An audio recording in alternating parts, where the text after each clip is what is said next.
Hi hello ഇന്ന് പുതിയൊരു variety സംഭവം കൊണ്ട് തന്നെയാണ് ഞാൻ വന്നിട്ടുള്ളത്. ഇനി ഇടയ്ക്കിടയ്ക്ക് വരുമെന്ന് പ്രതീക്ഷിക്കാം എന്ന് വിചാരിക്കുന്നു. ഇന്ന് ഐറ്റംസ് കണ്ടപ്പോൾ തന്നെ നിങ്ങൾക്ക് മനസ്സിലായി കാണും എന്താ നൂഡിൽസാണ് ഉണ്ടാക്കുന്നത്. മൈക്രോവേവ് ഓവനിൽ വെക്കുന്ന ചില്ലിൻ്റെ ബൗളാണ് യൂസ് ആക്കേണ്ടത്. അല്ലെങ്കിൽ നോർമൽ ചില്ലാണ് വെക്കുന്നതെങ്കിൽ അത് ഉറപ്പായിട്ടും പൊട്ടും. കാരണം ഇത് ഇത്തിരി ടൈം എടുക്കുന്നുണ്ട്. അത്ര പെട്ടെന്ന് അങ്ങോട്ട് കുക്കായി വന്നിട്ടില്ല. അപ്പോൾ നമ്മുടെ ടൈമൊക്കെ സെറ്റ് ചെയ്ത് ഞാൻ ബാസ്ക്കറ്റിലേക്ക് നമ്മുടെ ബൗൾ ഇറക്കി വെച്ചു.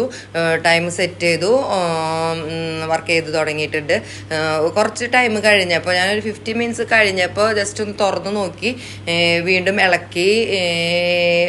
ഇളക്കിയിട്ട് വീണ്ടും ക്ലോസ് ചെയ്തു. അങ്ങനെ വീണ്ടും വെച്ചു.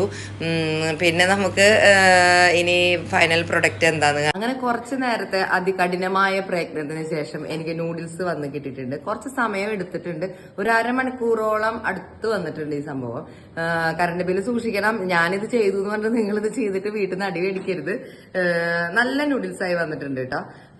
നമുക്ക് എന്താ പറയാ, കുറച്ച് സമയം പിടിക്കും. പിന്നെ ഓവനിൽ വെക്കുന്ന അതുപോലത്തെ ചില്ല് വേണം വെക്കാൻ. നോർമൽ ചില്ല് വെക്കാൻ പാടില്ല. അതുപോലെ തന്നെ വളരെ സൂക്ഷിച്ച് വേണം. ഇടയ്ക്കിടയ്ക്ക് ഒന്ന് ഓപ്പൺ ചെയ്ത് നോക്കണം എങ്ങനെയുണ്ട് അതിന്റെ സിറ്റുവേഷൻ എന്നുള്ളത്. ഞാൻ 2-3 പ്രാവശ്യം തുറന്നു നോക്കി. അങ്ങനെ ഇങ്ങനെ ഡ്രൈ ആയിട്ട് എനിക്ക് കിട്ടിയിട്ടുണ്ട്. എല്ലാവരും ഇതൊന്ന് വീട്ടിൽ ട്രൈ ചെയ്യണം. നല്ല ടേസ്റ്റ് ഉണ്ടായിരിക്കും. കാണുമ്പോൾ തന്നെ തോന്നുന്നില്ലേ നിങ്ങൾക്ക്? എന്റെ എല്ലാ വീഡിയോയ്ക്കും സഹകരിക്കുന്നതിന് നന്ദിയുണ്ട്. അതുപോലെ വീഡിയോ കാണുകയാണെങ്കിൽ ഒന്ന് സബ്സ്ക്രൈബ് ചെയ്യണം. Okay, thank you.